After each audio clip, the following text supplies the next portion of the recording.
Hello అండి.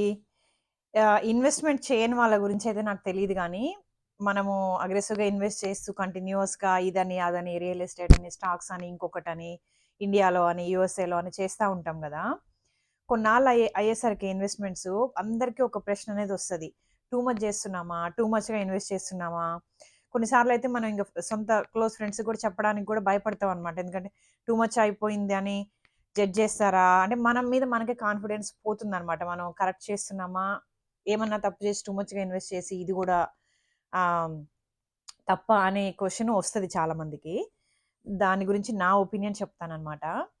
అందరికీ ఒస్తదది మీకొక్కరికే కాదు. కానీ యాస్ లాంగ్ యాస్ మనకి ఎమర్జెన్సీ ఫండు, ఏవైతే మనకి ఇమ్మీడియేట్‌గా అవసరమైన ఫండ్స్ అంటే నియర్ టర్మ్‌లో అవసరమైన ఫండ్స్ అన్నీ సెపరేట్‌గా ఉన్నప్పుడు, మనం ఎంత ఇన్వెస్ట్‌మెంట్ అయినా సేఫ్‌గా ఉండేలాగా చేసుకోవచ్చండి. మనం ఇంతే ఇక్కడితోనే ఆపాలనేది లేదు. కానీ బ్యాలెన్స్ చేసుకోండి రియల్ ఎస్టేట్‌లో.